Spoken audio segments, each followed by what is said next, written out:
a sociedade brasileira, principalmente no estado de São Paulo, está debatendo a possibilidade da redução da maioridade penal.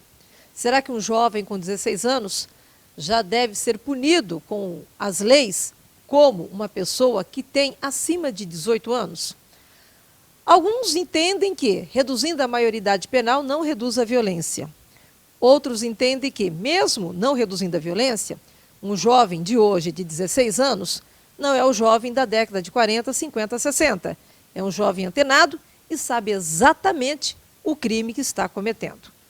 Assunto para a nossa socióloga, doutora Marília Libório. Prazer reencontrá-la. Bom dia, antes de mais nada. Eu acho que nós estamos diante de mais uma crise da sociedade brasileira. O Ocidente todo está passando por uma fase de grande exibição de violência, violência em todos os níveis, violência de poder, violência dentro da casa, das crianças nas escolas, dos bullying, tudo isso vem sendo discutido com muita frequência. Mas, a respeito específico do assunto de hoje, eu pessoalmente e infelizmente sou favorável à redução da idade para o recebimento das penas correspondentes aos crimes praticados. Nós, quando aprendemos no direito que a sociedade tem que ser defendida para a sua própria sobrevivência, nós estamos percebendo uma sociedade que está sendo violentada a cada dia das formas mais variadas. E, no caso dos jovens de 16 anos, que já estão muito abertos para o que está acontecendo ao seu redor, e não vamos discutir de imediato a origem dessa exibição de violência, mas ele está colocando em risco a sociedade como um todo, tanto através dos furtos, quanto através dos estupros, dos homicídios e da integração plena com o tráfico de entorpecentes. Isso amplia a nossa doença social. Então, nós temos que pensar, e eu acho que a sociedade toda deve ter o compromisso de discutir isso, porque está sendo ofendida, está colocando em perigo a sua própria segurança. A segurança dos seus filhos, a segurança dos mais velhos, que não são respeitados na hora que vão buscar aposentadoria dentro de um banco. Quem faz isso são adultos e são jovens. Os adultos têm realmente, quando são alcançados pelo poder de polícia do Estado, eles vão responder em presídios que de ressocialização têm tido resultados quase que levados a zero.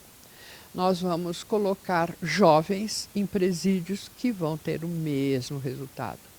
Pouquíssima possibilidade de ressocialização, porque não há um aparato público que possa dar condições de recuperação de uma juventude que cada vez se compromete mais com um crescimento sadio, com uma exploração magnífica do seu cérebro. Muito ao contrário, eles estão sendo algozes da sociedade. Se são algozes, nós somos vítimas, ou corremos o risco de sermos vítimas não só mais dos adultos, mas daqueles mais novos, que inclusive já tem sido discutido pelas nossas autoridades locais, no sentido de que não resolve mesmo, mas nós temos que criar condições mínimas de defesa das famílias, das pessoas que querem levar a sério o seu cotidiano. Doutora Marília Libório, na realidade, o que aconteceu? Por que nos últimos 10 anos a violência aumentou tanto? Ela realmente aumentou essa violência? Ou, na realidade, hoje a violência é mais divulgada? Eu acho que os dois casos. A divulgação da violência cria ansiedade. A ansiedade leva a uma situação patológica de sinistrose, ou seja, nós ficamos dentro de uma doença social, que é a sinistrose, e significa que iminência de risco, iminência de risco, iminência de risco. Esta ansiedade leva ao consumo. Nós somos uma sociedade capitalista. Então, as pessoas não pensam, mas se compensam comprando, comendo, bebendo, usando drogas. Ou seja, para ver se diminui o nível do perigo que estão para ser enfrentados. Esses perigos todos que vêm de todos os lados, desde os nossos políticos, que pouco nos defendem, falam muito, mas pouco fazem, discute-se muito estrada e pouco presídio. Então, quer dizer, o que é mais importante? Uma estrada, um campeonato mundial de futebol ou cuidar das nossas crianças e dos nossos jovens? Bilhões podem ser utilizados na construção de estádios, mas não pode ser colocados à disposição das escolas e de um processo de ressocialização. Então, você vê, é uma violência. É uma violência social que traz transtorno social, que traz doença social. E nós vamos fazer o quê?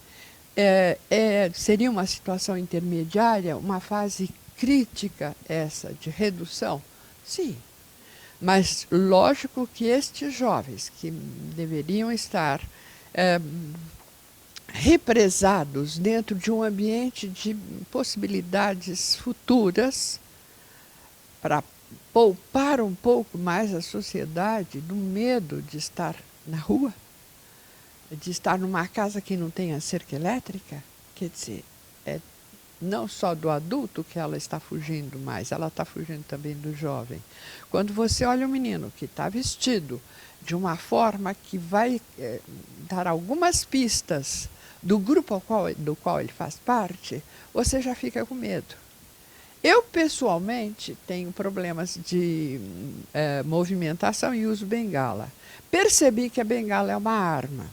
Quando eu estou diante de um grupo de 3, 4 meninos, adolescentes, que vêm me olhando com uma altivez acima do normal, eu preciso pôr a bengala na minha frente para poder dizer, olha, eu não estou sozinha, eu tenho uma arma e você não sabe o que tem dentro da minha bengala.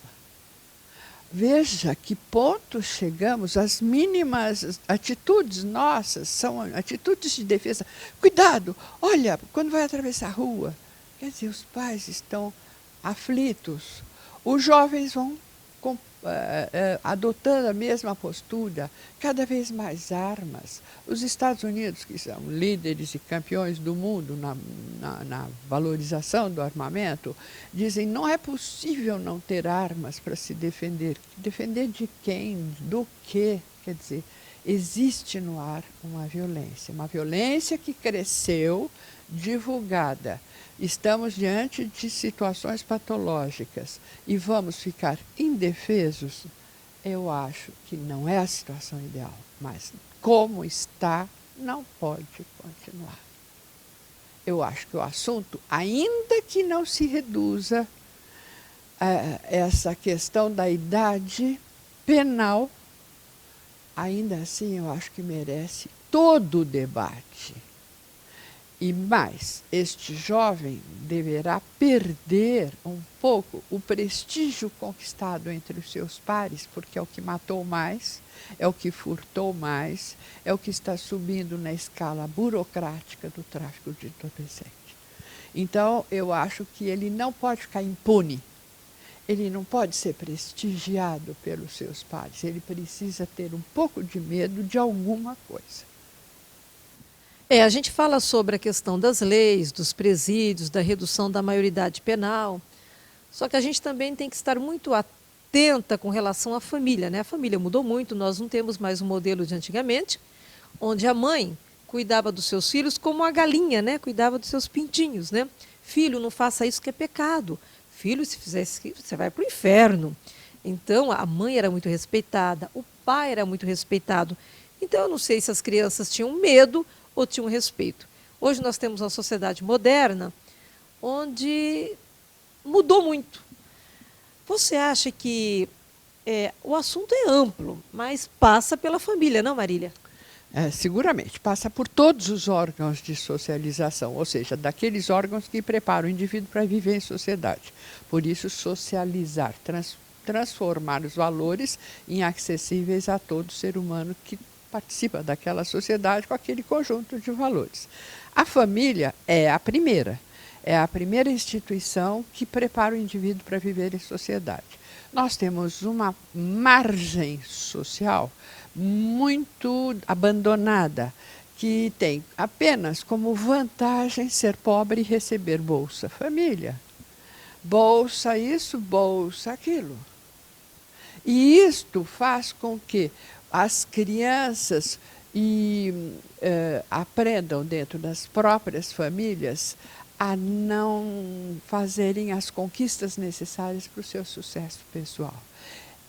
Eles sabem que pela violência eles conseguem. É a violência que ele assiste dentro de casa, é a violência que ele assiste na rua. Qual é o processo de socialização que ele está vivendo? O mais forte, não o mais sábio, não o mais feliz, não o mais alegre, não o mais competente, mas aquele que dá mais, entre aspas, porrada. Porrada material, no soco, no tapa, no tiro, na arma que ele porta, como porrada psicológica, com xingamentos e usando os defeitos dos amigos como vantagem para ele mesmo. O outro é gordo, eu sou magro, eu sou mais bonito, eu sou mais bem aceito, eu tenho mais sucesso com as meninas. Então, são os valores que ele vai adquirindo nesse processo de socialização. Então, a gente reconhece, presencia a cultura se ampliando nesse sentido, de muita violência, de muito desrespeito, mas milhões, como disse você na nossa prosa, milhões de pessoas não estão dentro deste quadro e estão assustadas, seguramente. O Brasil está bastante assustado, não sabe a quem seguir, que modelo copiar, e a mídia, como órgão de socialização, o que ela faz no Jornal da Manhã e no Jornal da Noite, para não falar em todos os outros jornais, ela insiste em transformar o programa, que deveria ser de noticiário geral, num programa policial. O programa policial alimenta a sinistrose, e alimenta a ansiedade, e alimenta o consumo. Alimenta o status pela violência. Então, nós estamos num círculo vicioso difícil de ser rompido, que precisa fazer alguns cortes. Não são saudáveis esses cortes. Não é a melhor posição. A melhor posição seria, em termos políticas públicas, em que a população pudesse realmente confiar e não receber de graça como esmola. Isso vicia. Querida, foi um prazer reencontrá-la. Prazer é todo meu, estou sempre às ordens. Olha, falar com a doutora Marília Libório é sempre um prazer, mas um prazer mesmo, do fundo do coração, porque essa mulher tem muito conhecimento. E como é importante quando a pessoa tem conhecimento e divide esse conhecimento com a coletividade. E o seu programa vai ficando por aqui. Desejo a você uma semana de trabalho, sucesso, prosperidade e muita paz, e que as suas metas sejam cumpridas. Até o próximo encontro.